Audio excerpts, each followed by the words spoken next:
Punjabi radio USA ਸੁਣ ਰਹੇ ਦੇਖ ਰਹੇ ਸਾਰੇ ਹੀ ਸਰੋਤਿਆਂ ਤੇ ਦਰਸ਼ਕਾਂ ਨੂੰ ਨਿੱਘੀ ਜੀ ਆਇਆਂ ਨੂੰ ਸਭ ਨੂੰ ਪਿਆਰ ਭਰੀ ਸਤਿ ਸ੍ਰੀ ਅਕਾਲ।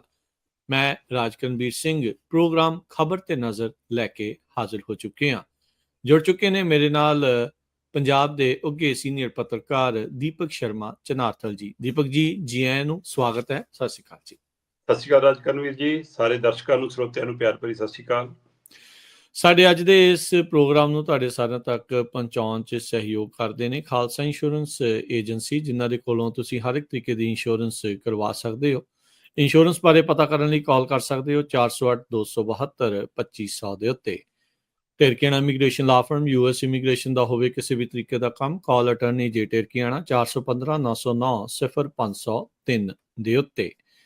Gurdeep Singh Virdi Clovis, Mandeep Singh Sandeep Kaur San Jose, Jarnail Singh Seattle, Jind Kaur Anayat Kaur Bakersfield, Mahinder Kaur Mattu Yuba City, Amrik Singh Atwal, Jarnail Singh Yuba City. ਇਹਨਾਂ ਸਾਰਿਆਂ ਦਾ ਧੰਨਵਾਦ। ਜੇ ਤੁਸੀਂ ਵੀ ਇਸ ਪ੍ਰੋਗਰਾਮ ਨੂੰ ਸਪਾਂਸਰ ਕਰਨਾ ਚਾਹੁੰਦੇ ਹੋ, ਸਹਿਯੋਗ ਕਰਨਾ ਚਾਹੁੰਦੇ ਹੋ ਤਾਂ ਕਾਲ ਕਰ ਸਕਦੇ ਹੋ 408-272-5200 ਦੇ ਉੱਤੇ। ਅੱਜ 14 ਫਰਵਰੀ ਆ ਤੇ ਆਓ ਖਬਰਾਂ ਦੇ ਵੱਲ ਨੂੰ ਵੱਧਦੇ ਹਾਂ ਦੀਪਕ ਸ਼ਰਮਾ ਚਨਾਰਥਲ ਜੀ ਦੇ ਨਾਲ। ਦੀਪਕ ਜੀ, ਕਿਸਾਨੀ ਬੈਠਕ ਹੋਈ 14 ਤਰੀਕ ਦਾ, ਜਿਹੜਾ ਉਹਨਾਂ ਨੇ ਤਰੀਕ ਦਿੱਤੀ ਸੀ ਉਹ ਹੋਈ ਆ।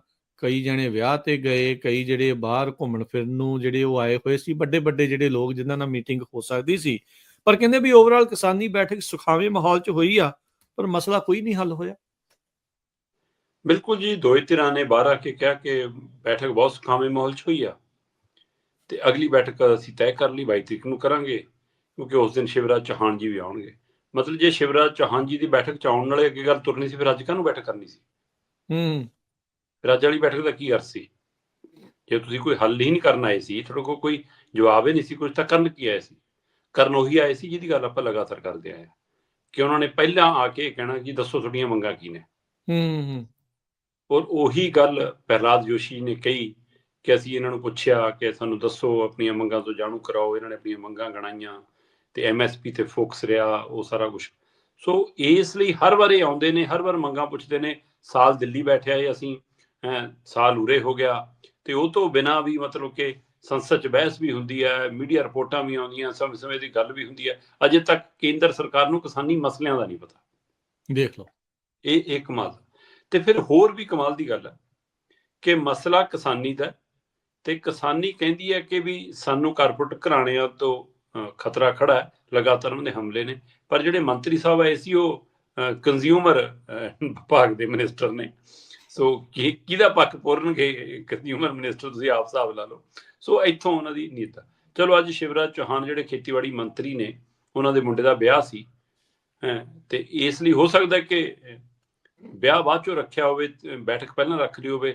ਠੀਕ ਆ ਭਾਈ, ਤੁਸੀਂ ਤਰੀਕ ਕਢਾਈ ਆ ਤਾਂ ਹੈ ਨਾ, ਮਤਲਬ ਇਸ ਲਈ ਕਹਿ ਸਕਦੇ ਹੋ ਸਾਹਾ ਨਿਕਲਿਆ ਜੀ, ਤੁਸੀਂ ਤਰੀਕ ਉਹੀ ਰੱਖਣੀ ਸੀ ਤਾਂ ਫਿਰ ਬੈਠਕ ਦੀ ਤਰੀਕ ਕਦੋਂ ਦਿਨ ਅੱਗੇ ਪਿੱਛੇ ਕਰ ਲੈਂਦੇ। ਮਤਲਬ ਇਹਦਾ ਮਤਲਬ ਤੁਹਾਡੇ ਲਈ ਕਿਸਾਨੀ ਮਸਲਾ ਗੰਭੀਰ ਨਹੀਂ ਹੈ, ਤੁਸੀਂ ਉਸ ਨੂੰ ਗੰਭੀਰਤਾ ਨਾਲ ਨਹੀਂ ਲੈ ਰਹੇ। ਦੂਸਰੇ ਪਾਸੇ ਅੱਜ ਚੰਡੀਗੜ੍ਹ ਦੇ ਵਿੱਚ ਇਸ ਕਿਸਾਨ ਅੰਦੋਲਨ ਦੇ ਹਵਾਲੇ ਨਾਲ, ਸ਼ੰਭੂ ਖਨੌਰੀ ਬਾਰਡਰ ਦੇ ਅੰਦੋਲਨ ਦੇ ਹਵਾਲੇ ਨਾਲ, ਇਹ 5ਵੀਂ ਬੈਠਕ ਸੀ।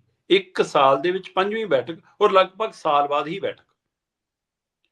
ਇਹ ਅੰਦੋਲਨ 13 ਫਰਵਰੀ ਨੂੰ ਰਾਜਕਰਨਵੀਰ ਜੀ ਸ਼ੁਰੂ ਹੋਇਆ ਸੀ ਸ਼ੰਭੂ ਖਨੌਰੀ, ਤੇ ਇਹ ਤੋਂ 2-3 ਦਿਨ ਪਹਿਲਾਂ ਲਗਾਤਾਰ ਕੇਂਦਰ ਪੰਜਾਬ ਨੂੰ ਭੱਜਿਆ ਹੈ ਕਿ ਨਾਲ ਆਇਓ ਜੀ, ਅਸੀਂ ਆ ਗਏ ਜੀ, ਅਸੀਂ ਕਰਦੇ ਹਾਂ ਜੀ। ਪੂਰਾ ਖੇਡ ਹੋਇਆ।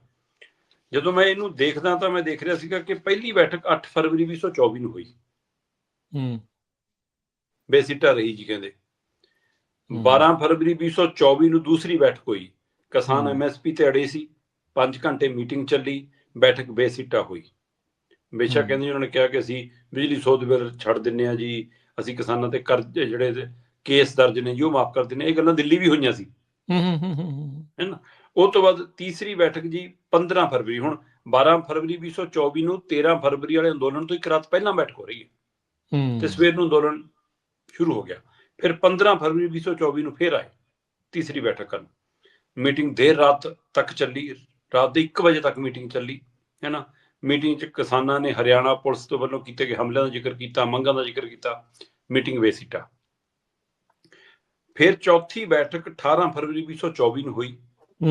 ਤੇ ਜੀ ਉਦਣ ਇਹ ਸਕੀਮ ਲਿਆ ਕਿ ਜੀ ਆਹ ਚੱਕੋ, ਅਸੀਂ ਆ ਕਪਾਹ ਤੇ ਵੀ ਜੀ, ਆ ਮੱਕੀ ਤੇ ਵੀ, ਆ 2-3 ਹੋਰ ਫਸਲਾਂ ਤੇ ਵੀ ਅਸੀਂ MSP ਦੀ ਗਰੰਟੀ ਦਿੰਦੇ ਹਾਂ। ਮਤਲਬ ਤੁਸੀਂ ਹਰ ਸਾਲ 22-23 ਫਸਲਾਂ ਤੇ MSP ਲਾਉਂਦੇ ਹੋ, ਫਿਰ ਉਹਨਾਂ ਸਾਰੀਆਂ ਤੇ ਹੀ ਦੇ ਦਿਓ।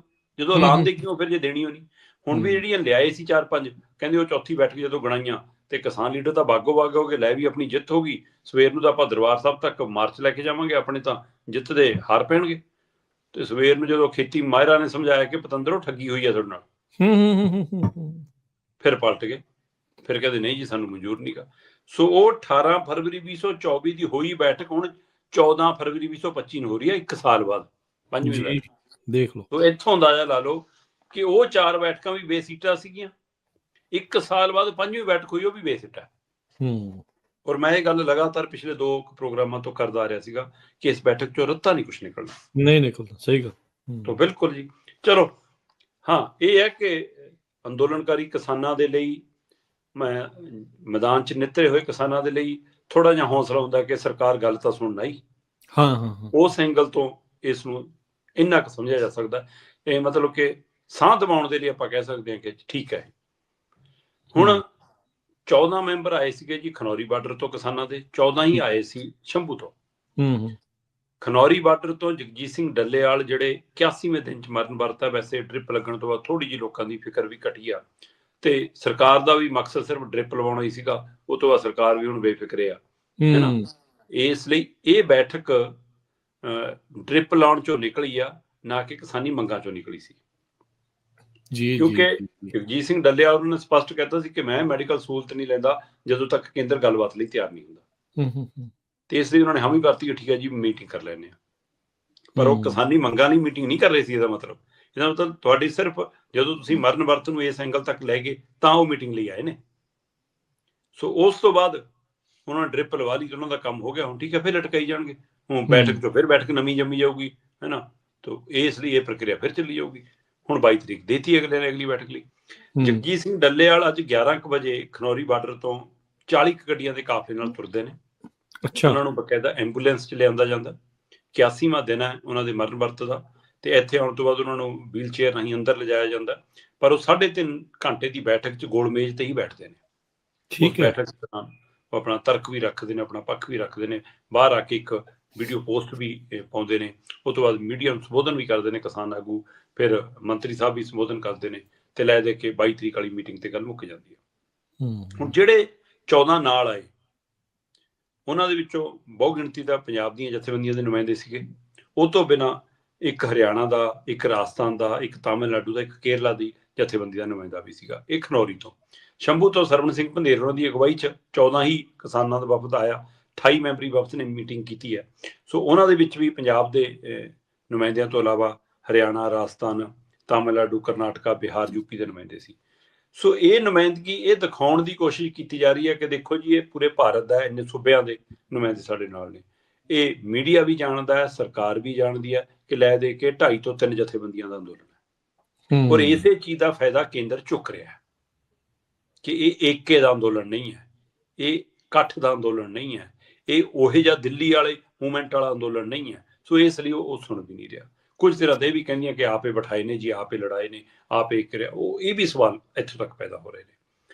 ਪਰ ਕੇਂਦਰ ਸਰਕਾਰ ਦਾ ਰਵੱਈਆ ਕਿਹੋ ਜਿਹਾ, ਇਹਦਾ ਅੰਦਾਜ਼ਾ ਇਸ ਗੱਲ ਤੋਂ ਲੱਗਦਾ 1 ਸਾਲ ਬਾਅਦ ਆਏ ਵੀ ਤੇ ਅਗਲੀ ਬੈਠਕ ਦੇ ਕੇ ਚਲੇ ਗਏ। ਔਰ ਮੈਂ ਪਹਿਲਾਂ ਹੀ ਕਹਿੰਦਾ ਸੀ ਕਿ ਲੋਲੀਪੌਪ ਤੋਂ ਬਿਨਾਂ ਕੇਂਦਰ ਨੇ ਕੁਝ ਨਹੀਂ ਦੇਣਾ, ਤੇ ਅੱਜ ਦੀ ਬੈਠਕ ਚੋਂ ਰੱਤਾ ਕੁਝ ਨਹੀਂ ਨਿਕਲਿਆ, ਔਰ ਅਗਲੀ ਤੋਂ ਵੀ ਨਿਕਲਣ ਦੀ ਆਸ ਨਹੀਂ ਹੈ।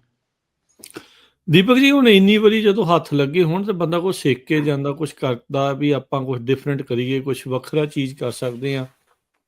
ਕੀ ਇਹਨਾਂ ਦੇ ਕੋਲ ਇਸ ਚਾਰਾਜੋਈ ਤੋਂ ਇਲਾਵਾ ਹੋਰ ਕੋਈ ਚਾਰਾ ਨਹੀਂ ਬਚਦਾ ਕਿਸਾਨਾਂ ਕੋਲ, ਵੀ ਇਹੀ ਕੁਝ ਕਰ ਦੇਗੇ, ਇਹੀ ਗੋਲ ਗੋਲ ਇਸੇ ਸਰਕਲ 'ਚ ਹੀ ਘੁੰਮੀ ਜਾਣਾ ਹੈ? ਦੇਖੋ, ਚਾਰੇ ਬਹੁਤ ਨੇ। ਲੜਾਈ ਲੜਨ ਦੇ ਤਰੀਕੇ ਬਹੁਤ ਹੁੰਦੇ ਨੇ। ਇਹਦੇ ਵਿੱਚ ਕੋਈ ਨਹੀਂ, ਜੰਗ ਦੇ ਵਿੱਚ ਕਿੰਨੇ ਫਾਰਮੂਲੇ ਹੁੰਦੇ ਨੇ, ਉਹਨਾਂ ਤੇ ਕੰਮ ਕਰਨਾ ਹੁੰਦਾ। ਇੱਕ ਫਾਰਮੂਲਾ ਹੁੰਦਾ ਕਿ ਤੁਸੀਂ ਆਵਾਮ ਨੂੰ ਨਾਲ ਲੈ ਕੇ ਤੁਰੋ, ਇੱਕ ਫਾਰਮੂਲਾ ਹੁੰਦਾ ਤੁਸੀਂ ਆਵਾਮ ਨੂੰ ਆਪਣੇ ਨਾਲ ਤੋੜੀ ਜਾਓ। ਇਹ ਜਥੇਬੰਦੀਆਂ ਨੂੰ ਮੰਥਨ ਕਰਨਾ ਪੈਣਾ ਕਿ ਤੁਹਾਡੀ ਲੜਾਈ ਸਰਕਾਰਾਂ ਨਾਲ ਹੈ, ਸਿਸਟਮ ਨਾਲ ਹੈ, ਜਾਂ ਆਪਣੇ ਆਵਾਮ ਨਾਲ ਹੈ। ਲਗਾਤਾਰ ਆਵਾਮ ਦੀ ਨਾਰਾਜ਼ਗੀ ਨਾਲ ਪ੍ਰਤੀ ਵੱਧ ਰਹੀ ਹੈ, ਔਰ ਇਹ ਸਰਕਾਰ ਨੂੰ ਫਾਇਦਾ ਦਊਗੀ ਇੱਕ ਦਿਨ। ਕੇਂਦਰ ਸਰਕਾਰ ਨੂੰ ਤਾਂ ਫਾਇਦਾ ਦਊਗੀ ਉਹ ਦਊਗੀ। ਸੋ ਇਸ ਲਈ ਇਹ ਵੀ ਸਮਝਣ ਦੀ ਲੋੜ ਹੈ ਕਿ ਅਸੀਂ ਫਾਇਦਾ ਕਿਹਨੂੰ ਪਹੁੰਚਾਉਣ ਲਈ ਕੰਮ ਕਰ ਰਹੇ ਹਾਂ। ਇਹਦੇ ਉੱਤੇ ਮੰਥਨ ਨਹੀਂ ਹੋ ਰਿਹਾ। ਔਰ ਜਦੋਂ ਤੱਕ ਤੁਹਾਡੀ ਇਕਜੁੱਟਤਾ ਨਹੀਂ ਹੁੰਦੀ, ਔਰ MSP ਦੀ ਮੰਗ 'ਚ ਜਦੋਂ ਉਹ ਸੂਬੇ ਸ਼ਾਮਲ ਨਹੀਂ ਹੁੰਦੇ ਜਿਨ੍ਹਾਂ ਨੂੰ ਇੱਕ ਵੀ ਫਸਲ ਤੇ ਨਹੀਂ ਮਿਲਦੀ, ਤਦ ਤੱਕ ਕੇਂਦਰ ਕਿਉਂ ਸੁਣੂਗਾ? ਕਿਉਂ ਸੁਣੂਗਾ? ਅਗਲੇ ਕਹਿਣਗੇ ਤੁਹਾਨੂੰ ਤਾਂ 2 ਫਸਲਾਂ ਤੇ 2.5 ਫਸਲਾਂ ਤੇ ਦੇ ਹੀ ਰਹੇ ਆ ਨਾ। ਸੋ ਇਸ ਲਈ ਮਤਲਬ ਕਿ ਉਹਦੇ ਬਾਵਜੂਦ ਵੀ ਇਹ ਲੜਾਈ ਪੰਜਾਬ ਜੇ ਲੜ ਰਿਹਾ, ਠੀਕ ਹੈ, ਪੰਜਾਬ ਨੂੰ ਆਦਤ ਹੈ, ਦੇਸ਼ ਦੀ ਆਜ਼ਾਦੀ ਦੀ ਲੜਾਈ ਵੀ ਅਸੀਂ ਆਪਣੇ ਸਿਰ ਲੈ ਕੇ ਲੜੀ ਸੀ, ਠੀਕ ਹੈ ਨਾ। ਬੰਗਾਲ ਤੇ ਪੰਜਾਬ ਲੜੀ ਤੇ ਉਹਦਾ ਨਾਮ ਵੀ ਸਾਨੂੰ ਦਿੱਤਾ ਨਾ ਅਗਲੇ ਨੇ, ਟੋਟੇ ਕਰਕੇ ਸਾਡੇ। ਸੋ ਇਸ ਲਈ ਇਹ 'ਚ ਕੋਈ ਦੋ ਰਾਏ ਨਹੀਂ ਗੀ। ਤੇ ਅੱਜ ਵੀ ਦਿੱਲੀ ਅੰਦੋਲਨ ਅਸੀਂ ਜਿੱਤ ਕੇ ਆਏ ਤਾਂ ਉਹਦਾ ਨਾਮ ਵੀ ਸਾਨੂੰ ਮਿਲਿਆ ਨਾ, ਅੱਜ ਟੋਟੇ ਹੋ ਕੇ ਬੈਠੇ ਨੇ ਜਥੇਬੰਦੀਆਂ, ਫਿਰ ਇਹਦੇ ਪਿੱਛੇ ਵੀ ਰਾਜਨੀਤੀ ਹੈ। ਸੋ ਇਸ ਲਈ ਇਹ ਸਾਨੂੰ ਇਨਾਮ ਸਮੇਂ-ਸਮੇਂ ਮਿਲਦਾ ਰਿਹਾ, ਪਰ ਮੁੜ ਕੇ ਮੰਥਨ ਦੀ ਲੋੜ ਹੈ। ਜਿਹੜੀ ਏਕਤਾ ਦੀ ਗੱਲ ਤੁਰਦੀ ਹੈ ਤਾਂ ਤੁਸੀਂ ਇਹਨੂੰ ਇਸ ਪੱਖ ਤੋਂ ਵੀ ਲੈ ਸਕਦੇ ਹੋ, ਜਿੱਦਾਂ ਹੀ ਸਾਂਝੀ ਏਕਤਾ ਦੀ ਗੱਲ ਤੁਰੀ ਉਹ ਤੋਂ ਬਾਅਦ ਇਹ ਬੈਠਕ ਨਿਕਲਦੀ ਹੈ। ਹਾਂਜੀ। ਸੋ ਇਸ ਲਈ ਜੇ ਇਹ ਇਸ ਏਕੇ ਦੇ ਰਾਹ ਤੇ ਆ ਜਾਣ ਤਾਂ ਦਬਾਅ ਵਧੂਗਾ ਹੀ ਸਰਕਾਰਾਂ ਦੇ ਉੱਤੇ। ਸੋ ਉਸ ਪੱਖ ਨੂੰ ਵੀ ਜਾਣ ਦੀ ਲੋੜ ਹੈ। ਜੀ ਜੀ ਦੀਪਕ ਜੀ, ਅਗਲੀ ਜਿਹੜੀ ਗੱਲ ਕਰਦੇ ਆ, ਅਮਰੀਕਾ ਤੋਂ ਆ ਰਹੇ ਦੂਜੇ ਜਹਾਜ਼ ਨੂੰ ਕਹਿੰਦੇ ਭਗਵੰਤ ਮਾਨ ਕਰਨਗੇ ਰਿਸੀਵ। ਬਿਲਕੁਲ ਜੀ, ਪੰਜਾਬ ਦੇ ਮੁੱਖ ਮੰਤਰੀ ਭਗਵੰਤ ਮਾਨ ਜੀ ਅੰਮ੍ਰਿਤਸਰ ਪਹੁੰਚ ਗਏ ਨੇ। ਉਹਨਾਂ ਨੇ ਉੱਥੇ ਪ੍ਰੈਸ ਕਾਨਫਰੰਸ ਕੀਤੀ ਹੈ ਜਾ ਕੇ। ਉਹ ਕਹਿੰਦੇ ਵੀ ਸਾਡੇ ਦੇਸ਼ ਦੇ ਨਾਗਰਿਕ ਨੇ। ਪਹਿਲਾਂ ਤਾਂ ਇਹ ਗਲਤ ਹੈ, ਬਾਰ-ਬਾਰ ਤੁਸੀਂ ਅੰਮ੍ਰਿਤਸਰ ਕਹਿੰਦੇ ਜਹਾਜ਼ ਉਤਾਰ ਦਿਓ, ਜਾਣ ਕੇ ਪੰਜਾਬ ਨੂੰ ਬਦਨਾਮ ਕਰ ਦਿਓ। ਫਿਰ ਤਾਂ ਵੀ ਕੋਈ ਗੱਲ ਨਹੀਂ, ਕਹਿੰਦੇ ਸਾਡੇ ਬੱਚੇ ਨੇ, ਜੇ ਉਹਨਾਂ ਨੇ ਉੱਥੇ ਕੋਈ ਗੈਰ ਕਾਨੂੰਨੀ ਕੰਮ ਕਰ ਵੀ ਲਿਆ, ਮਤਲਬ ਕੰਧ ਟੱਪਣ ਵਾਲਾ, ਗੈਰ ਕਾਨੂੰਨੀ ਤਰੀਕੇ ਨਾਲ ਦਾਖਲ ਹੋਣ ਵਾਲਾ, ਕਹਿੰਦੇ ਫਿਰ ਉਹਦੇ ਨਾਲ ਮਤਲਬ ਕਿ ਇਸ ਘਟਨਾ ਕਰਕੇ ਤੁਸੀਂ ਵਿਵਹਾਰ ਜਾਇਜ਼ਾ ਕਰ ਰਹੇ ਹੋ, ਸਾਨੂੰ ਮਨਜ਼ੂਰ ਨਹੀਂ। ਉਹਨਾਂ ਨੇ ਰੋਸਾ ਪ੍ਰਗਟਾਇਆ ਉਸ ਪਹਿਲੂ ਤੇ, ਪਿਛਲੀ ਵਾਰ ਵਾਲੇ ਵਰਤਾਰੇ ਤੇ ਕਹਿੰਦੇ ਤਾਂ ਵੀ ਉਹ ਸਾਡੇ ਨਾਗਰਿਕ ਨੇ, ਜਦੋਂ ਆਉਣਗੇ ਮੈਂ ਰਿਸੀਵ ਕਰੂੰਗਾ ਉਹਨਾਂ ਨੂੰ, ਉਹਨਾਂ ਲਈ ਚਾਹ ਪਾਣੀ, ਲੰਗਰ ਪਾਣੀ ਦਾ ਅਸੀਂ ਪ੍ਰਬੰਧ ਕਰਾਂਗੇ। ਸੋ ਇਹ ਮੈਨੂੰ ਲੱਗਦਾ ਕਿ ਪੰਜਾਬ ਦੇ ਪਿਛਲੀ ਵਾਰ ਦੇ ਲੋਕਾਂ ਦੇ ਸੁਰ ਤੋਂ, ਲੋਕਾਂ ਦੇ ਰੋਸੇ ਤੋਂ, ਲੋਕਾਂ ਦੇ ਵਿਚਾਰ ਤੋਂ ਸਰਕਾਰ ਨੂੰ ਸਮਝ ਆਇਆ ਕਿ ਸਾਨੂੰ ਜਾਣਾ ਚਾਹੀਦਾ।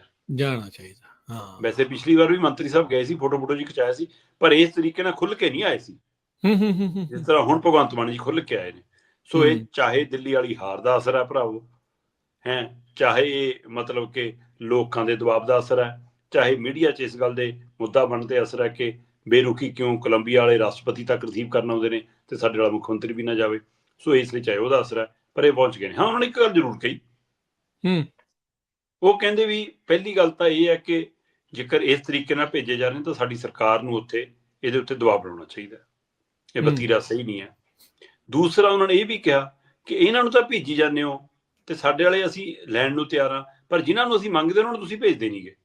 ਉਹਨਾਂ ਨੇ ਗੈਂਗਸਟਰਾਂ ਦੇ ਹਵਾਲੇ ਨਾਲ ਗੱਲ ਕੀਤੀ, ਕਹਿੰਦੇ ਉਹਨਾਂ ਦਾ ਜਹਾਜ਼ ਭਰ ਕੇ ਭੇਜੋ, ਮੈਂ ਉਹਨੂੰ ਵੀ ਰਿਸੀਵ ਕਰੂੰਗਾ।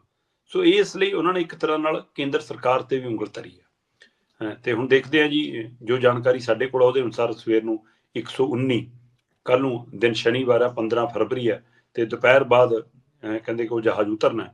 ਅਜੇ ਤੱਕ ਇਹਦੀ ਜਾਣਕਾਰੀ ਭਾਰਤ ਸਰਕਾਰ ਵੱਲੋਂ ਕੋਈ ਨਹੀਂ ਦਿੱਤੀ ਗਈ ਕਿ ਕਿੰਨੇ ਆ ਰਹੇ ਨੇ, ਕਿਵੇਂ ਆ ਰਹੇ ਨੇ, ਕਿਸ ਜਹਾਜ਼ 'ਚ ਆ ਰਹੇ ਨੇ। ਵੈਸੇ ਖਬਰਾਂ ਤਾਂ ਇਹ ਸੀਗੀਆਂ ਕਿ ਉਧਰੋਂ ਮੋਦੀ ਜੀ ਵੀ ਉੱਡ ਪਏ, ਹੈ ਨਾ, ਉਧਰੋਂ ਇਹ ਜਹਾਜ਼ ਵੀ ਉੱਡ ਪਿਆ। ਚੰਗਾ ਹੁੰਦਾ ਫਿਰ ਇੱਕ 'ਚ ਆ ਜਾਂਦੇ, ਇਕੱਠੇ ਆ ਜਾਂਦੇ, ਤੇਲ ਪਾਣੀ ਕੁਛ ਤਾਂ ਬਚਦਾ। ਜਾਂ ਫਿਰ ਕਹਿਣ ਨੂੰ ਹੁੰਦਾ ਕਿ ਕੋਲੰਬੀਆ ਵਾਲਾ ਰਾਸ਼ਟਰਪਤੀ ਤਾਂ ਦੇਖੋ ਜੀ ਆਪਣੀ ਏਅਰਪੋਰਟ ਤੇ ਲੈਣ ਗਿਆ ਸੀ, ਸਾਡਾ ਪ੍ਰਧਾਨ ਮੰਤਰੀ ਤਾਂ ਅਮਰੀਕਾ ਤੱਕ ਲੈਣ ਚੱਲ ਗਿਆ, ਚੰਗੀ ਗੱਲ ਸੀ। ਸੋ ਕਰ ਲੈਂਦੇ ਜੇਕਰ ਇਸ ਤਰ੍ਹਾਂ ਦਾ ਵੀ ਕਰ ਸਕਦੇ ਸੀ, ਪਰ ਦਮ ਚਾਹੀਦਾ ਉਹਦੇ ਲਈ, ਹਿੰਮਤ ਚਾਹੀਦੀ ਹੈ, ਜਿਗਰਾ ਚਾਹੀਦਾ ਹੈ। 5 ਇੰਚ ਵਾਲੀ ਛਾਤੀ ਵਾਲਾ ਨਹੀਂ ਕਰ ਸਕਦਾ, 56 ਇੰਚ ਛਾਤੀ ਵੀ ਚਾਹੀਦੀ ਹੈ। ਸੋ ਇਸ ਲਈ ਉਹ ਸ਼ਾਇਦ ਵੱਡਾ ਮਸਲਾ ਖੜਾ।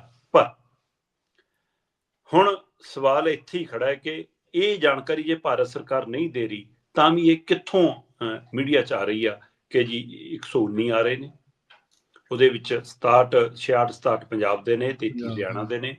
ਪਰ ਕੀ ਉਹ ਇਸ ਵਾਰ ਫੌਜੀ ਜਹਾਜ਼ 'ਚ ਆ ਰਹੇ ਨੇ? ਕੀ ਇਸ ਵਾਰ ਵੀ ਬੇੜੀਆਂ ਹੱਥਕੜੀਆਂ 'ਚ ਆ ਰਹੇ ਨੇ? ਨਾ ਅਮਰੀਕਾ ਨੇ ਇਹਦੀ ਕੋਈ ਜਾਣਕਾਰੀ ਸਾਂਝੀ ਕੀਤੀ ਹੈ, ਨਾ ਕੋਈ ਵੀਡੀਓ ਫੁਟੇਜ ਅਜੇ ਆਈ ਹੈ। ਸਵੇਰ ਹੁੰਦਿਆਂ ਨੂੰ ਕੋਈ ਜਾਣਕਾਰੀ ਆ ਜਾਵੇ ਤਾਂ ਪਤਾ ਨਹੀਂ। ਫਿਲਹਾਲ ਇਹਦੀ ਜਾਣਕਾਰੀ ਅਧਿਕਾਰਕ ਤੌਰ ਤੇ, ਸਰਕਾਰੀ ਤੌਰ ਤੇ, ਕਿਸੇ ਵੀ ਏਜੰਸੀ ਦੇ ਤੌਰ ਤੇ ਕਿਸੇ ਕੋਲ ਨਹੀਂ ਹੈ ਕਿ ਉਹ ਕਿਸ ਰੂਪ 'ਚ ਆ ਰਹੇ ਨੇ ਇਸ ਵਾਰ। ਅਫਸੋਸ ਜੇ ਉਹੀ ਵਰਤਾਰਾ ਹੋਇਆ। ਧੰਨਵਾਦ ਮੋਦੀ ਜੀ ਦਾ ਜੇ ਘੱਟੋ ਘੱਟ ਇੰਨੀ ਗੱਲ ਦਾ ਵੀ ਦਮ ਦਿਖਾਇਆ ਇਹ ਹੋਏ। ਵੈਸੇ ਤਾਂ ਜਿਹੋ ਜਿਹਾ ਪ੍ਰੈਸ ਕਾਨਫਰੰਸ ਸਾਹਮਣੇ ਆਇਆ ਉਹ 'ਚੋਂ ਕਾਫੀ ਕੁਝ ਸੱਚ ਸਾਹਮਣੇ ਆ ਗਿਆ ਕਿ ਕਿਵੇਂ ਗੱਲ ਨੂੰ ਘੁਮਾਉਣਾ ਹੈ, ਕਿਵੇਂ ਗੱਲ ਨੂੰ ਟਾਲਣਾ ਹੈ, ਕਿਵੇਂ ਅੱਖਾਂ ਫੇਰਨੀਆਂ ਹੈ। ਤੇ ਉਹ ਸਾਰੀ ਪ੍ਰਕਿਰਿਆ ਨੇ ਵੀ ਦੱਸਤਾ ਕਿ ਪ੍ਰਧਾਨ ਮੰਤਰੀ ਜੀ ਨੇ ਇਤਰਾਜ਼ ਤੱਕ ਨਹੀਂ ਪ੍ਰਗਟਾਇਆ ਪਿਛਲੀ ਵਾਰ ਵਾਲੇ ਵਿਵਹਾਰ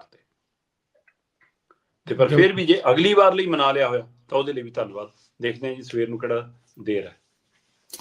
ਸੁਸ਼ਾਂਤ ਸਿੰਘ ਨੇ ਕੋਈ ਉੱਥੇ ਪੱਤਰਕਾਰ, ਉਹਨਾਂ ਨੇ ਜਿਹੜਾ ਉਹ ਕਨਫਰਮ ਕੀਤਾ, ਪੁੱਛਿਆ, ਕਹਿੰਦੇ ਵੀ ਇਸ ਨੂੰ ਗੱਲ ਨੂੰ ਚੱਕਿਆ ਗਿਆ ਮੋਦੀ ਹੁਣਾਂ ਦੇ ਦੁਆਰਾ ਹੱਥ ਕੜੀਆਂ ਲਾ ਕੇ ਜਿਹੜਾ ਲੈ ਕੇ ਆਉਣ ਵਾਲਾ, ਤੇ ਕਹਿੰਦੇ ਨਹੀਂ।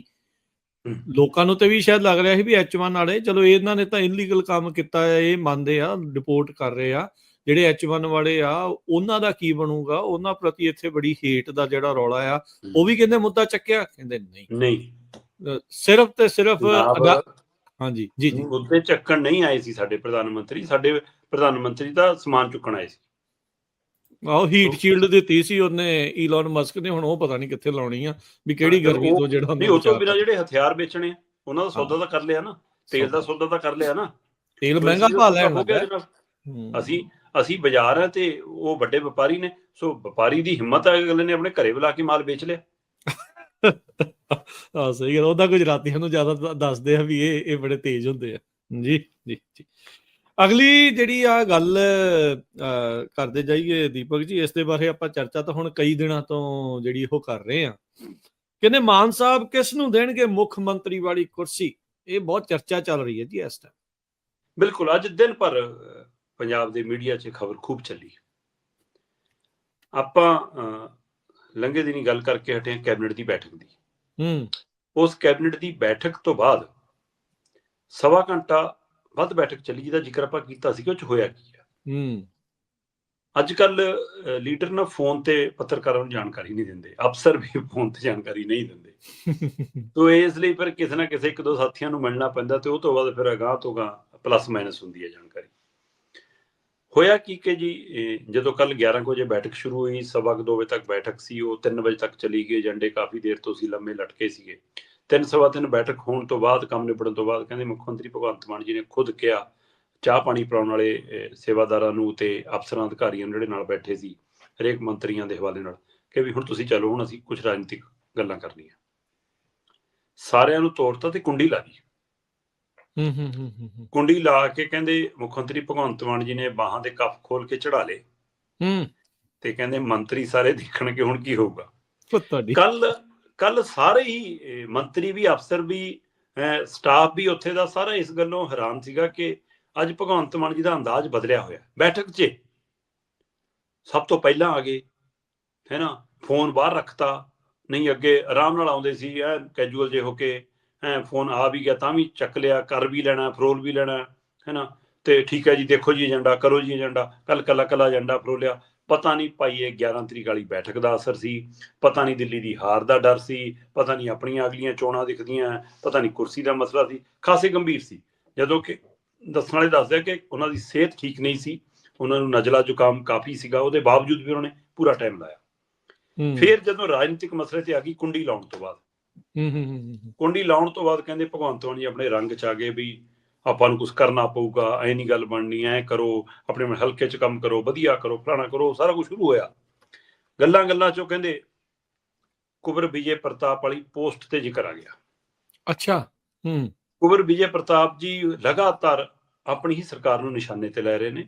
ਬਿਲਕੁਲ। ਉਹਨਾਂ ਦੇ ਕੁਝ ਨੁਕਤੇ ਬਹੁਤ ਵਾਜਬ ਨੇ, ਜਿਹੜੇ ਨੁਕਤਿਆਂ ਦੇ ਆਧਾਰ ਤੇ ਉਹਨਾਂ ਨੂੰ ਟੀਮ 'ਚ ਲਿਆਂਦਾ ਸੀ, ਉਹਦੇ ਤੇ ਕੰਮ ਨਹੀਂ ਕਰਨ ਦਿੱਤਾ, ਖਾਸ ਕਰ ਬੇਅਦਬੀਆਂ ਵਾਲੇ ਮਸਲਿਆਂ ਤੇ, ਹੈ ਨਾ, ਤੇ ਉਹ ਭ੍ਰਿਸ਼ਟਾਚਾਰੀ ਨੂੰ ਲੈ ਕੇ, ਹੋਰ ਮਸਲਿਆਂ ਨੂੰ ਲੈ ਕੇ ਸਵਾਲ ਚੁੱਕਦੇ ਨੇ। ਤੇ ਇਹਨਾਂ ਸਾਰਿਆਂ ਮਸਲਿਆਂ ਦੇ ਨਾਲ ਉਹਨਾਂ ਦੇ ਅੰਦਰ ਇੱਕ ਦਰਦ ਇਹ ਵੀ ਪਿਆ ਕਿ ਕੇਜਰੀਵਾਲ ਜੀ ਨੇ ਉਹਨਾਂ ਨਾਲ ਵਾਅਦਾ ਕੀਤਾ ਸੀਗਾ ਮੰਤਰੀ ਬਣਾਉਣ ਦਾ, ਉਹ ਵਾਅਦਾ ਵੀ ਵਫਾ ਨਹੀਂ ਹੋਇਆ, ਇਸ ਲਈ ਉਹ ਪੀੜ ਵੀ ਉਹਨਾਂ ਦੀ ਨਾਲ। ਹੁਣ ਕਹਿੰਦੇ ਜੀ ਉਹ ਹੁਣ ਤੱਕ ਤਾਂ ਨਿਸ਼ਾਨੇ ਪੈਂਦੇ ਸੀ, ਕੱਲ ਉਹਨਾਂ ਨੇ ਬ੍ਰਹਮ ਅਸਤਰ ਚਲਾਇਆ। ਉਹਨਾਂ ਨੇ ਸਿੱਧਾ ਕਿਹਾ ਕਿ ਹੁਣ ਮੁੱਖ ਮੰਤਰੀ ਭਗਵੰਤ ਮਾਨ ਦੇ ਮੁੱਖ ਮੰਤਰੀ ਦੇ ਅਹੁਦੇ ਤੋਂ ਜਾਣ ਦਾ ਵਕਤ ਆ ਗਿਆ, ਲੀਡਰਸ਼ਿਪ ਬਦਲਣ ਦੀ ਲੋੜ ਜੀ। ਇਹ ਪੋਸਟ ਦੇ ਹਵਾਲੇ ਨਾਲ ਜਦੋਂ ਗੱਲ ਚੁਰੀ ਤਾਂ ਕਹਿੰਦੇ ਮੁੱਖ ਮੰਤਰੀ ਭਗਵੰਤ ਮਾਨ ਜੀ ਕਹਿੰਦੇ ਯਾਰ ਕੀ ਡਰਾਮਾ ਕੀਤਾ ਰੋਜ਼ ਰੋਜ਼ ਦਾ, ਆ ਪਈ ਆ ਸੀਐਮ ਸਿਪ, ਬੈਠੋ ਜਿਹਨੇ ਬੈਠਣਾ ਕੁਰਸੀ ਤੇ, ਆ ਜਾਓ ਜਿਹਨੇ ਸਾਂਭਣੀਆਂ। ਕਹਿੰਦੇ ਸਾਰੇ ਮੰਤਰੀ ਦੇਖਣ ਕਿ ਇੱਕਦਮ ਆ ਕਿਹੜਾ ਰੰਗ ਬਦਲ ਗਿਆ। ਹੁਣ ਇਸ ਪਹਿਲੂ ਤੋਂ ਸਭ ਨੂੰ ਪਤਾ ਹੈ ਕਿ ਇਹ ਮਸਲਾ ਕਿੱਥੇ ਕਿੱਥੇ ਖੜਾ ਹੈ। ਲੰਮੇ ਸਮੇਂ ਤੋਂ ਪੰਜਾਬ 'ਚ ਚਰਚਾ ਕਿ ਆਮ ਆਦਮੀ ਪਾਰਟੀ ਦੀ ਹਾਈ ਕਮਾਂਡ ਮੁੱਖ ਮੰਤਰੀ ਬਦਲਣਾ ਚਾਹੁੰਦੀ ਹੈ। ਬਦਲਣਾ ਕੀ, ਪਹਿਲਾਂ ਤਾਂ ਮੁੱਖ ਮੰਤਰੀ ਦੇ ਤੌਰ ਦੇ ਉੱਤੇ ਉਮੀਦਵਾਰ ਵਜੋਂ ਹੀ ਪਹਿਲੀ ਪਸੰਦ ਨਹੀਂ ਸੀ ਭਗਵੰਤ ਮਾਨ, ਕੇਜਰੀਵਾਲ ਦੀ ਮਜਬੂਰੀ 'ਚ ਹੈ। ਕਦੇ ਬਲਬੀਰ ਸਿੰਘ ਰਾਜੇਵਾਲ, ਕਦੇ ਸੰਤ ਬਲਬੀਰ ਸਿੰਘ ਸੀਂਚੇਵਾਲ, ਕਦੇ ਪ੍ਰਗਟ ਸਿੰਘ, ਕਦੇ ਫੌਜ ਮੁਖੀ, ਹੈ ਨਾ, ਕਦੇ ਇੱਧਰੋਂ ਉੱਧਰੋਂ, ਕਦੇ ਨਵਜੋਤ ਸਿੱਧੂ ਦਾ ਜ਼ਿਕਰ, ਕਿੰਨੇ ਜ਼ਿਕਰ ਚੱਲੇ, ਅਖੀਰ 'ਚ ਭਗਵੰਤ ਮਾਨ ਨੂੰ ਘਰੋਂ ਲਿਆਂਦਾ ਕਿ ਚੱਲ ਭਰਾਵਾ ਤੂੰ ਹੀ ਆ। ਕੋਈ ਦੋ ਰਾਏ ਨਹੀਂ ਕਿ ਪੰਜਾਬ 'ਚ ਇਸ ਸਮੇਂ ਮਕਬੂਲ ਚਿਹਰਾ, ਅਜੇ ਵੀ ਮਕਬੂਲ ਚਿਹਰਿਆਂ 'ਚੋਂ ਅਜੇ ਵੀ ਲੋਕ ਸੁਣਦੇ ਆ, ਪਰ ਕੀ ਉਹ ਬਤੌਰ ਮੁੱਖ ਮੰਤਰੀ ਸੁਣਦੇ ਆ ਕਿ ਬਤੌਰ ਕਮੇਡੀ ਕਲਾਕਾਰ ਸੁਣਦੇ ਆ ਅਜੇ ਵੀ, ਇਹ ਸਵਾਲ ਹੈਗਾ। ਹੁਣ ਭਗਵੰਤ ਮਾਨ ਜੀ ਨੇ ਜਦੋਂ ਇਹ ਰੋਸਾ ਪ੍ਰਗਟਾਇਆ ਕਿ ਯਾਰ ਰੋਜ਼ ਰੋਜ਼ ਕੀ ਹੈ, ਮੈਂ ਕਿਹੜਾ ਕੁਰਸੀ ਨਾਲ ਚਿਪਕਿਆ, ਬਿਲਕੁਲ ਸਭ ਨੂੰ ਪਤਾ ਹੈ ਜਨਾਬ ਤੁਸੀਂ ਨਹੀਂ ਚਿਪਕੇ, ਪਰ ਤੁਸੀਂ ਕੁਰਸੀ ਤਾਂ ਫੜੀ ਹੋਈ ਹੈ ਨਾ, ਕੁਰਸੀ ਨੇ ਥੋੜਾ ਤੁਹਾਨੂੰ ਫੜਿਆ ਹੋਇਆ। ਸੋ ਇਹਦੇ ਵਿੱਚ ਵੀ ਕੋਈ ਦੋ ਰਾਏ ਨਹੀਂ। ਹੁਣ ਹੋਇਆ ਕੀ ਕਿ ਇੱਕ ਪਾਸੇ ਕੁੰਵਰ ਵਿਜੇ ਪ੍ਰਤਾਪ ਦਾ ਹਵਾਲਾ ਉਹਦੀ ਪੋਸਟ ਦਾ, ਦੂਸਰੇ ਪਾਸੇ ਅਮਨ ਅਰੋੜੇ ਦੀ ਇੱਕ ਮੀਡੀਆ 'ਚ ਕੀਤੀ ਗੱਲਬਾਤ ਹੈ ਕਿ ਜੀ ਪੰਜਾਬ 'ਚ ਇਕੱਲੇ ਇੱਕ ਭਾਈਚਾਰੇ ਦਾ, ਥੋੜਾ ਹਿੰਦੂ ਭਾਈਚਾਰੇ 'ਚੋਂ ਵੀ ਮੁੱਖ ਮੰਤਰੀ ਬਣ ਸਕਦਾ। ਬਿਲਕੁਲ ਬਣ ਸਕਦਾ, ਇਹ 'ਚ ਕੋਈ ਦੋ ਰਾਏ ਨਹੀਂ, ਪੰਜਾਬ ਦਾ ਕੋਈ ਵੀ ਭਾਈਚਾਰੇ 'ਚੋਂ ਬੰਦਾ ਬਣ ਸਕਦਾ। ਪਰ ਕੀ ਤੁਸੀਂ ਭਾਈਚਾਰੇ ਦੀ ਗੱਲ ਕਰ ਰਹੇ ਸੀ ਕਿ ਆਪਣੀ ਗੱਲ ਕਰ ਰਹੇ ਸੀ, ਜਾਂ ਆਪਣੇ ਆਕਾ ਦੀ ਗੱਲ ਕਰ ਰਹੇ ਸੀ? ਹੁਣ ਇੱਥੇ ਇਹ ਵੀ ਸਵਾਲ ਖੜਾ ਕਿ ਅਮਨ ਅਰੋੜਾ ਜੀ ਆਪਣੇ ਆਪ ਨੂੰ ਪੇਸ਼ ਕਰ ਰਹੇ ਸੀ ਜਾਂ ਕੇਜਰੀਵਾਲ ਨੂੰ ਪੇਸ਼ ਕਰ ਰਹੇ ਸੀ, ਪਰ ਕੇਜਰੀਵਾਲ ਪੰਜਾਬ ਦੇ ਭਾਈਚਾਰੇ 'ਚੋਂ ਨਹੀਂ ਆਉਂਦਾ, ਇੱਕ ਪਹਿਲੂ। ਦੂਸਰੇ ਪਾਸੇ ਭਗਵੰਤ ਮਾਨ ਹੋਰੀ ਰਾਜਨੀਤਿਕ ਤੌਰ ਤੇ ਕਾਫੀ ਹੁਣ ਮਜੇ ਹੋਏ ਲੀਡਰ ਹੋ ਗਏ ਨੇ, ਪਰ ਇਹਦੇ ਨਾਲੋਂ ਵੀ ਵੱਧ ਜਿਹੜੀ ਉਹਨਾਂ ਦੀ ਮਹਾਰਤ ਹੈ ਉਹ ਅਜੇ ਵੀ ਕਲਾਕਾਰੀ 'ਚ ਹੈ। ਮੰਨਿਆ ਇਹ ਜਾ ਰਿਹਾ ਕਿ ਉਹਨਾਂ ਨੇ ਜਿਸ ਤਰੀਕੇ ਨਾਲ ਆਪਣੇ ਮੰਤਰੀਆਂ ਦੇ ਸਾਹਮਣੇ ਸਵਾਲ ਖੜਾ ਕੀਤਾ ਕਿ ਯਾਰ ਰੋਜ਼ ਰੋਜ਼ ਦਾ ਕੀ ਡਰਾਮਾ ਫੜਿਆ, ਆ ਜਾਓ ਜਿਹਨੇ ਆਉਣਾ, ਉਹ ਕਲਾਕਾਰੀ ਦੇ ਤੌਰ ਤੇ ਸਮਝਣ ਦੀ ਲੋੜ ਹੈ ਕਿ ਉਹ ਸੁਣਾਇਆ ਤਾਂ ਕੁੰਵਰ ਵਿਜੇ ਪ੍ਰਤਾਪ ਦੀ ਪੋਸਟ ਦੇ ਹਵਾਲੇ ਨਾਲ ਹੈ, ਤੇ ਇੰਜ ਲੱਗਿਆ ਕਿ ਜਿਵੇਂ ਅਮਨ ਅਰੋੜੇ ਦੇ ਸਿੱਧਾ ਜਾ ਕੇ ਲੱਗਾ ਹੋਵੇ। ਪਰ ਇਹਦੇ ਨਾਲ ਨਾਲ ਉਹਨੂੰ ਇਹ ਵੀ ਪਤਾ ਕਿ ਜਦੋਂ ਇਸ ਕਮਰੇ ਦੀ, ਬੈਠਕ ਵਾਲੇ ਕਮਰੇ ਦੀ ਕੁੰਡੀ ਖੁੱਲੂਗੀ ਨਾ, ਤੇ ਕੁੰਡੀ ਖੁੱਲਣ ਤੋਂ ਬਾਅਦ ਜਿੱਦਾਂ ਹੀ ਮੰਤਰੀ ਬਾਹਰ ਜਾਣਗੇ ਤਾਂ ਸਭ ਤੋਂ ਪਹਿਲਾਂ ਦਿੱਲੀ ਫੋਨ ਮਿਲਾ ਕੇ ਕੇਜਰੀਵਾਲ ਨੂੰ ਦੱਸਣਗੇ। ਸੋ ਇਸ ਲਈ ਭਗਵੰਤ ਮਾਨ ਨੇ ਕੇਜਰੀਵਾਲ ਤੱਕ ਵੀ ਸੁਨੇਹਾ ਪਹੁੰਚਾਤਾ ਕਿ ਭਾਈ ਮੈਂ ਤਾਂ ਹੁਣ ਸਿੱਧੀ ਲੜਾਈ ਲੜਨ ਨੂੰ ਤਿਆਰ ਹੈ, ਪਰ ਉਹ ਲੜਾਈ ਪੰਜਾਬ ਲਈ ਨਹੀਂ, ਮੁੱਖ ਮੰਤਰੀ ਦੀ ਕੁਰਸੀ ਲਈ ਹੈ। ਸੋ ਹੁਣ ਇਹ ਆਪਾਂ ਵੀ ਮੁੱਦਾ ਵਿਚਾਰ ਰਹੇ ਹਾਂ ਜੀ, ਹੋਰ ਮੀਡੀਆ 'ਚ ਵੀ ਗੱਲ ਚੱਲ ਰਹੀ ਆ। ਹੁਣ ਵਿਰੋਧੀ ਧਿਰਾਂ ਵੀ ਹਮਲਾ ਕਰਨਗੀਆਂ, ਲਓ ਜੀ ਭਗਵੰਤ ਮਾਨ ਨੂੰ ਤਾਂ ਹਟਾ ਕੇ ਹਟਣਗੇ ਜੀ, ਬਦਲਿਆ ਜਾ ਰਿਹਾ ਜੀ, ਕੋਈ ਵੀ ਬਣ ਸਕਦਾ ਜੀ। ਮਤਲਬ ਅਗਲਾ ਕਹਿੰਦਾ ਕੋਈ ਬਣ ਜਾਵੇ, ਕੇਜਰੀਵਾਲ ਤੈਨੂੰ ਨਹੀਂ ਬਣਨ ਦਿੰਦਾ, ਮੈਂ ਮੁੱਦਾ ਖੜਾ ਕਰਤਾ।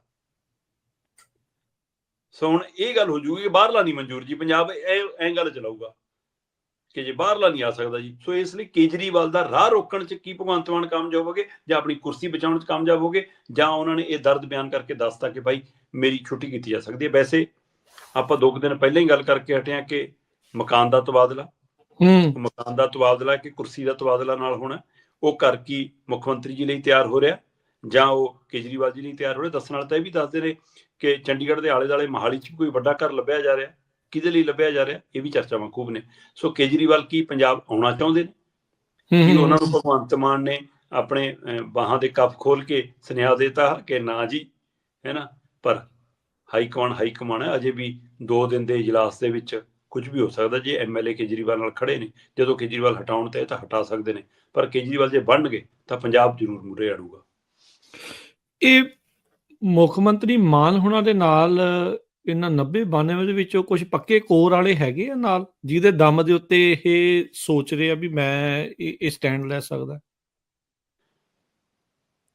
ਕਈ ਥਾਵਾਂ ਤੇ ਨਾ ਤੁਸੀਂ ਦੇਖਿਆ ਹੋਣਾ, ਮੈਂ ਮਤਲਬ ਬੰਬੇ ਕਰਨੀ ਬਹੁਤ ਆਉਂਦਾ, ਦਿੱਲੀ ਦੀਆਂ ਕਈ ਵੀਡੀਓ ਕਾਫੀ ਆ ਜਾਂਦੀਆਂ, ਚੰਡੀਗੜ੍ਹ 'ਚ ਵੀ ਕਈ ਚੌਂਕਾਂ ਤੇ ਨਾ ਕਬੂਤਰਾਂ ਨੂੰ ਬਹੁਤ ਦਾਣਾ ਪਾਇਆ ਹੁੰਦਾ। ਉਹ ਕਬੂਤਰ ਬਹੁਤ ਇਕੱਠੇ ਬੈਠ ਕੇ ਦਾਣਾ ਚੁਗ ਰਹੇ ਹੁੰਦੇ ਨੇ, ਜਦੋਂ ਮਾੜਾ ਜਿਹਾ ਖੜਕਾ ਹੁੰਦਾ ਨਾ, ਫਰ ਕਰਕੇ ਅੱਡੋ ਅੱਡ ਪਾਸੇ ਨੂੰ ਉੱਡ ਜਾਂਦੇ ਨੇ। ਉਹ ਇਸ ਲਈ ਇਕੱਠੇ ਦਿਖਦੇ ਨੇ ਕਬੂਤਰ, ਜਿੱਦਣ ਅਜੇ ਚੋਗਾ ਚੁਗ ਰਹੇ ਨੇ ਇਕੱਠੇ ਬੈਠ ਕੇ, ਜਿੱਦਣ ਕੋਈ ਖੜਕਾ ਹੋਇਆ ਸਭ ਕੱਲੇ ਉੱਡ ਜਾਣਗੇ, ਕੋਈ ਕਿਸੇ ਨਾਲ ਨਹੀਂ। ਜੀ ਸੋ ਅਟਕਲਾਂ ਕਈ ਲੱਗਣਗੀਆਂ ਵੀ ਕੌਣ ਜਿਹੜਾ ਉਹ ਆ ਸਕਦਾ, ਕੀ ਜਿਹੜਾ ਉਹ ਹੋ ਸਕਦਾ, ਕਿਉਂਕਿ ਵਿੱਚ ਦੀਪਕ ਜੀ ਭਾਜਪਾ 'ਚ ਜਾਣ ਦੀਆਂ ਗੱਲਾਂ ਵੀ ਆਪਣੇ ਬੰਦਿਆਂ ਦੇ ਨਾਲ ਲੈ ਕੇ, ਹੁਣ ਇਹ ਖਬਰਾਂ ਨੇ, ਅਸਲੀਅਤ ਆ, ਇਹ ਗੱਲਾਂ ਜਿਹੜੀਆਂ ਰਿਊਮਰ ਉੱਡਦੇ ਨੇ ਕਿ ਉਸ ਦਮ ਦੇ ਉੱਤੇ ਇਹ ਚੀਜ਼ ਜਿਹੜਾ ਸਟੈਂਡ ਲੈਣ ਦੀ ਕੋਸ਼ਿਸ਼ ਹੋ ਰਹੀ ਆ। ਸੋ ਦੇयर ਮੈਨੀ ਥਿੰਗਸ, ਕਈ ਚੀਜ਼ਾਂ ਨੇ, ਕਈ ਚੀਜ਼ਾਂ ਨੇ ਉਹ ਉਹਦੇ ਨਾਲ ਸਾਫ਼ ਵੀ ਹੋ ਸਕਦੀਆਂ। ਅੱਗੇ ਆਪਾਂ ਵਧਦੇ ਹਾਂ ਐਸਜੀਪੀਸੀ ਦੇ ਵੱਲ ਨੂੰ। ਧਾਮੀ ਸਾਹਿਬ ਕਹਿੰਦੇ ਉਹਨਾਂ ਦੇ ਲਈ ਆ ਗਈ ਆ ਪ੍ਰੀਖਿਆ ਦੀ ਘੜੀ, ਕਹਿੰਦੇ ਵੀ ਮਨ ਉਹਨਾਂ ਦਾ ਕਰ ਰਿਹਾ ਅਸਤੀਫਾ ਦੇਣ ਨੂੰ। ਬਿਲਕੁਲ ਜੀ, ਰਾਜਕਰਨਵੀਰ ਜੀ, ਕੱਲ ਜਿਸ ਤਰ੍ਹਾਂ ਸਿੰਘ ਸਾਹਿਬ ਗਿਆਨੀ ਰਘਵੀਰ ਸਿੰਘ ਹੋਰੀ ਸਪਸ਼ਟ ਮੈਦਾਨ 'ਚ ਨਿਤਰੇ, ਉਹਨਾਂ ਦੀ ਸਪਸ਼ਟਤਾ ਨੇ ਸਭ ਤੋਂ ਵੱਧ ਜੇ ਕਿਸੇ ਨੂੰ ਫਿਕਰ 'ਚ ਪਾਇਆ ਤਾਂ ਸ਼੍ਰੋਮਣੀ ਕਮੇਟੀ ਨੂੰ ਪਾਇਆ, ਕਿਉਂਕਿ ਸ਼੍ਰੀ ਅਕਾਲ ਤਖਤ ਸਾਹਿਬ ਦੇ ਹੁਕਮਾਂ ਦੀ ਤਾਮੀਲ ਕਰਾਉਣਾ ਸ਼੍ਰੋਮਣੀ ਕਮੇਟੀ ਦੀ ਪ੍ਰਮੁੱਖ ਜ਼ਿੰਮੇਵਾਰੀ ਆ ਜੀ।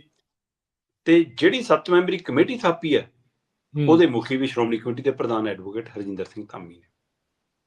ਉਹ ਐਡਵੋਕੇਟ ਹਰਜਿੰਦਰ ਸਿੰਘ ਧਾਮੀ ਨੂੰ ਇਹ ਲੱਗੀ ਜਾਂਦਾ ਕਿ ਮੈਨੂੰ ਕੁਰਸੀ ਤਾਂ ਸੁਖਬੀਰ ਬਾਦਲ ਨੇ ਦਿੱਤੀ ਹੈ।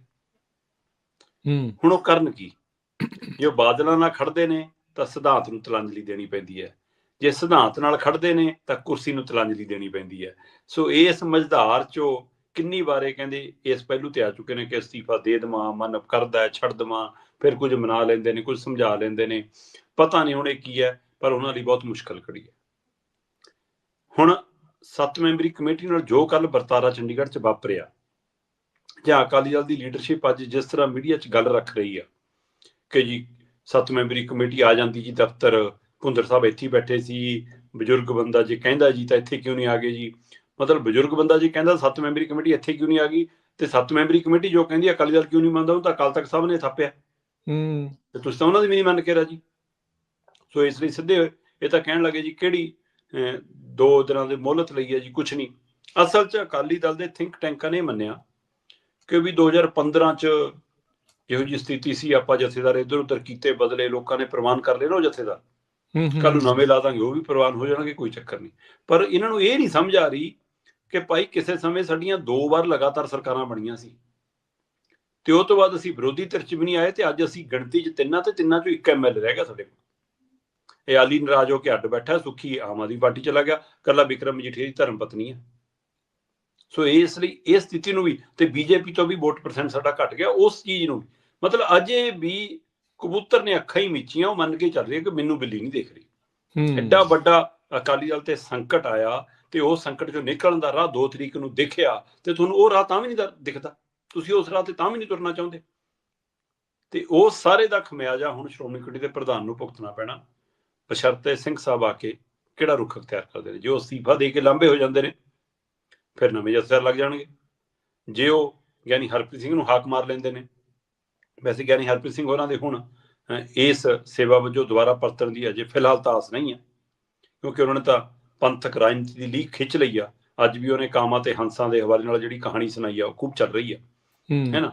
ਸੋ ਇਸ ਲਈ ਹੁਣ ਗਿਆਨੀ ਰਘਵੀਰ ਸਿੰਘ ਹੋਰੀ ਆ ਕੇ ਕੀ ਅਕਾਲ ਤਖਤ ਸਾਹਿਬ ਤੇ ਪੰਥ ਸਿੰਘਾਂ ਦੀ ਬੈਠਕ ਕਰਕੇ ਕੋਈ ਫੈਸਲਾ ਲੈਣਗੇ, ਜਾਂ ਉਹ ਵੀ ਆਪਣਾ ਅਸਤੀਫਾ ਦੇ ਕੇ ਲਾਂਭੇ ਹੋ ਜਾਣਗੇ। ਜੇਕਰ ਅਸਤੀਫਾ ਦੇ ਕੇ ਲਾਂਭੇ ਹੁੰਦੇ ਨੇ ਤਾਂ ਅਕਾਲੀ ਦਲ ਲਈ, ਪੰਥ ਲਈ ਇੱਕ ਨਵੀਂ ਦੁਵਿਧਾ ਤਾਂ ਪੈਦਾ ਹੋ ਜੂਗੀ। ਹੋ ਸਕਦਾ ਉਹਦੇ ਵਿੱਚੋਂ ਧਾਮੀ ਹੋਰਾਂ ਨੂੰ ਰਾਹਤ ਮਿਲ ਜਾਵੇ, ਪਰ ਨਹੀਂ ਤਾਂ ਫਿਰ ਧਾਮੀ ਸਾਹਿਬ ਦੀ ਅਸਤੀਫੇ ਵਾਲੀ ਖਬਰ ਪਹਿਲਾਂ ਆ ਸਕਦੀ ਹੈ। ਜੀ ਜੀ। ਦੀਪਕ ਜੀ, ਜਾਂਦੇ ਜਾਂਦੇ ਗੱਲ ਕਰੀਏ, ਕਹਿੰਦੇ ਹੋਲੀ ਤੋਂ ਪਹਿਲਾਂ ਭਾਜਪਾ ਨੂੰ ਮਿਲ ਜਾਵੇਗਾ ਨਵਾਂ ਪ੍ਰਧਾਨ। ਬਿਲਕੁਲ ਜੀ, ਭਾਜਪਾ ਨੂੰ ਤਾਂ ਮਿਲ ਜਾਵੇਗਾ। ਪੰਜਾਬ ਨੂੰ ਕਾਂਗਰਸ ਦਾ ਨਵਾਂ ਇੰਚਾਰਜ ਜ਼ਰੂਰ ਮਿਲ ਗਿਆ। ਛੱਤੀਸਗੜ੍ਹ ਦੇ ਸਾਬਕਾ ਮੁੱਖ ਮੰਤਰੀ ਨੂੰ ਇੰਚਾਰਜ ਲਾਤਾ। ਆਪਾਂ ਸ਼ਾਇਦ ਕੱਲ ਹੀ ਗੱਲ ਕਰ ਰਹੇ ਸੀ ਕਿ ਪੰਜਾਬ 'ਚ ਕਾਂਗਰਸ ਦਾ ਪ੍ਰਧਾਨ ਵੀ ਬਦਲਿਆ ਜਾਣਾ ਤੇ ਇੰਚਾਰਜ ਵੀ ਬਦਲਿਆ ਜਾਣਾ। ਹਾਂਜੀ। ਸੋ ਹੋ ਸਕਦਾ ਆਉਂਦੇ ਦਿਨਾਂ 'ਚ ਪ੍ਰਧਾਨ ਵੀ ਬਦਲਿਆ ਹੋ ਜਾਵੇ, ਇੰਚਾਰਜ ਅੱਜ ਬਦਲ ਹੋ ਗਿਆ ਜੀ। ਹਿਮਾਚਲ ਦਾ, ਚੰਡੀਗੜ੍ਹ ਦਾ, ਹਰਿਆਣੇ ਦਾ ਤੇ ਪੰਜਾਬ ਦਾ, ਸਭ ਦੇ ਕਾਂਗਰਸ ਨੇ ਖਾਸ ਇੰਚਾਰਜ ਬਦਲਿਆ। ਪਰ ਬੀਜੇਪੀ ਦੇ ਰਾਸ਼ਟਰੀ ਪ੍ਰਧਾਨ ਦਾ ਸਮਾਂ ਹੱਦ ਲੋਕ ਸਭਾ ਚੋਣਾਂ ਤੋਂ ਪਹਿਲਾਂ ਦਾ ਮੁੱਕਿਆ ਹੋਇਆ, ਤੇ ਵੈਸੇ ਉਹ ਇਹਨਾਂ ਦੇ ਆਪਣੇ ਨਿਯਮਾਂ ਦੇ ਹਵਾਲੇ ਨਾਲ ਦੂਸਰੀ ਵਾਰ ਬਣ ਸਕਦੇ ਨੇ, ਪਰ ਉਹ ਫਿਲਹਾਲ ਨੱਡਾ ਜੀ ਨਹੀਂ ਬਣ ਨਹੀਂ ਰਹੇ, ਜਾਂ ਪਾਰਟੀ ਹਾਈ ਕਮਾਂਡ ਜਾਂ RSS ਨਹੀਂ ਬਣਾ ਰਹੀ। ਮੰਨਿਆ ਜਾ ਰਿਹਾ ਕਿ ਭਾਜਪਾ ਨੇ ਤੈਅ ਕੀਤਾ ਕਿ ਇਸ ਵਾਰ ਦੱਖਣੀ ਭਾਰਤ ਚੋਂ ਆਪਣਾ ਰਾਸ਼ਟਰੀ ਪ੍ਰਧਾਨ ਚੁਣਨਾ। ਬੀਜੇਪੀ ਦਾ ਇੱਕ ਨਿਯਮ ਹੈ ਜੀ ਕਿ ਇਹ ਘੱਟੋ ਘੱਟ ਅੱਧੇ ਤੋਂ ਵੱਧ ਸੂਬਿਆਂ 'ਚ ਜਦੋਂ ਪ੍ਰਧਾਨ ਦੀ ਚੋਣ ਹੋ ਜਾਵੇ ਫਿਰ ਇਹ ਆਪਣਾ ਰਾਸ਼ਟਰੀ ਪ੍ਰਧਾਨ ਚੁਣ ਸਕਦੇ ਆ। ਸੋ 18 ਸੂਬਿਆਂ ਦੇ ਪ੍ਰਧਾਨਾਂ ਦਾ ਕੰਮ ਆ ਫਰਵਰੀ ਦੇ ਅਖੀਰ ਤੱਕ ਨਿਬੜ ਜਾਣਾ, ਤੇ ਉਹ ਤੋਂ ਬਾਅਦ ਫਿਰ ਮੰਨਿਆ ਜਾ ਰਿਹਾ ਕਿ 14 ਮਾਰਚ ਤੋਂ ਪਹਿਲਾਂ ਇਹ ਰਾਸ਼ਟਰੀ ਪ੍ਰਧਾਨ ਚੁਣ ਲੈਣਗੇ, ਤੇ ਉਹਦਾ ਟਰਮ ਫਿਰ 2028 'ਚ ਮੁੱਕਣਾ। ਪਰ ਫਰਵਰੀ 2028 'ਚ ਉਹਦਾ ਟਰਮ ਮੁੱਕਦਾ ਤਾਂ 29 'ਚ ਫਿਰ ਲੋਕ ਸਭਾ ਚੋਣਾਂ ਹੋਣੀਆਂ। ਇਸ ਲਈ ਉਹਦਾ ਟਰਮ ਵੀ ਫਿਰ 8-9 ਮਹੀਨੇ ਵਧਾਉਣਗੇ, ਜਿਵੇਂ ਨੱਡਾ ਦਾ ਵੀ ਵਧਾਇਆ ਸੀਗਾ। ਸੋ ਇਸ ਲਈ ਉਹਨਾਂ ਦਾ ਵੀ ਟਰਮ ਵਧੂਗਾ। ਤੇ ਇੱਕ ਇਹਨਾਂ ਦਾ ਇਹ ਪਹਿਲੂ ਜ਼ਰੂਰ ਹੈ ਕਿ ਲਗਭਗ ਇੱਕੋ ਉਮੀਦਵਾਰ ਮੈਦਾਨ 'ਚ ਨਿੱਤਰਦਾ ਤੇ ਉਹੀ ਪ੍ਰਧਾਨ ਬਣ ਜਾਂਦਾ। ਇਹ ਲੰਬੇ ਸਮੇਂ ਤੋਂ ਇਹਨਾਂ ਚੱਲਦਾ ਹੁੰਦਾ। ਇੱਕ ਵਾਰ ਹੋਇਆ ਸੀਗਾ ਕਿ ਨਿਤਿਨ ਗਡਕਰੀ ਦਾ ਜਦੋਂ ਦੂਜੀ ਵਾਰ ਨਾਮ ਚੱਲਿਆ, ਪਹਿਲੀ ਵਾਰ ਬਣੇ ਸੀ, ਅਗਲੀ ਟਰਮ 'ਚ ਫਿਰ ਉਹੀ ਹੋਣਗੇ, ਤਾਂ ਜਸਵੰਤ ਸਿਨਹਾ ਨੇ ਕਾਗਜ਼ ਦਾਖਲ ਕਰਤੇ ਪਹਿਲਾਂ, ਤੇ ਫਿਰ ਉਸ ਕਾਗਜ਼ ਦਾਖਲ ਹੋਣ ਤੋਂ ਬਾਅਦ ਨਿਤਿਨ ਗਡਕਰੀ ਨੇ ਕਿਹਾ ਕਿ ਨਹੀਂ, ਮੇਰਾ ਦੁਬਾਰਾ ਬਣਨ ਦੀ ਕੋਈ ਇੱਛਾ ਨਹੀਂ ਆ। ਫਿਰ ਨਿਤਿਨ ਗਡਕਰੀ ਵੀ ਲਾਂਭੇ ਹੋ ਗਏ, ਜਸਵੰਤ ਸਿਨਹਾ ਵੀ ਲਾਂਭੇ ਹੋ ਗਏ, ਤੇ ਰਾਜਨਾਥ ਸਿੰਘ ਨੂੰ ਪ੍ਰਧਾਨ ਬਣਾ ਲਿਆ ਸੀ। ਨਹੀਂ, ਕਦੇ ਕੋਈ ਹੋਰ ਸਾਹਮਣੇ ਨਹੀਂ ਆਇਆ। ਉਹ ਵੀ ਮੈਨੂੰ ਲੱਗਦਾ ਬੀਜੇਪੀ ਦੇ ਅੰਦਰੋਂ ਹੀ ਇਹ ਪਹਿਲ ਕਦਮੀ ਸੀ ਕਿ ਏਦਾਂ, ਕਿਉਂਕਿ ਨਿਤਿਨ ਗਡਕਰੀ, ਰਾਜਨਾਥ ਸਿੰਘ ਇਹ ਥੋੜੇ ਜਿਹੇ ਹੋਰ ਪਾਸਿਓਂ ਆਉਂਦੇ ਨੇ ਤੇ ਇਹ ਬਾਕੀ ਲੀਡਰ ਗਰੁੱਪ ਇੱਕ ਪਾਸਿਓਂ ਆਉਂਦਾ, ਇਹ ਗਰੁੱਪਿਜ਼ਮ ਹੈਗਾ ਅੰਦਰ। ਚਲੋ ਕੁੱਲ ਮਿਲਾ ਕੇ ਬੀਜੇਪੀ ਹੁਣ ਇਸ ਪੈਮਾਨੇ ਤੇ ਕਿ ਉੱਤਰੀ ਭਾਰਤ 'ਚ ਤਾਂ ਸਾਡੇ ਕੋਲ ਭਗਤਾਂ ਦੀ ਕਮੀ ਨਹੀਂ ਹੈ ਕੋਈ। ਇੱਧਰ ਭਗਤ ਬਹੁਤ ਨੇ, ਦੱਖਣੀ ਭਾਰਤ ਵਾਲੇ ਅਜੇ ਸਾਡੇ ਭਗਤ ਨਹੀਂ ਬਣ ਰਹੇ। ਉੱਥੇ ਆਪਣੇ ਸੂਬੇ ਨੂੰ ਲੈ ਕੇ, ਆਪਣੇ ਸੱਭਿਆਚਾਰ ਨੂੰ ਲੈ ਕੇ, ਆਪਣੀ ਬੋਲੀ ਲੈ ਕੇ ਸਾਡੇ ਨਾਲੋਂ ਵੱਧ ਪਰਪੱਖ ਨੇ ਉਹ। ਸੋ ਇਸ ਸਥਿਤੀ ਦੇ ਵਿੱਚ ਉੱਥੇ ਦਾਖਲ ਕਿਵੇਂ ਹੋ ਜਾਵੇ, ਇਸ ਲਈ ਉੱਥੇ ਦੇ ਲੀਡਰ ਨੂੰ ਪ੍ਰਧਾਨ ਬਣਾਉਣ ਦੀ ਕਵਾਇਦ ਆ। ਸੋ ਬਿਲਕੁਲ ਜੀ, ਹੋਲੀ ਤੋਂ ਪਹਿਲਾਂ ਬੀਜੇਪੀ ਨੂੰ ਨਵਾਂ ਪ੍ਰਧਾਨ ਮਿਲ ਸਕਦਾ ਜੀ। ਧੰਨਵਾਦ ਦੀਪਕ ਜੀ, ਬੜੀ ਮਿਹਰਬਾਨੀ ਇਹਨਾਂ ਖਬਰਾਂ ਦੇ ਲਈ। ਮਿਲਦੇ ਹਾਂ ਅਗਲੀ ਵਾਰੀ। ਸਤਿ ਸ੍ਰੀ ਅਕਾਲ।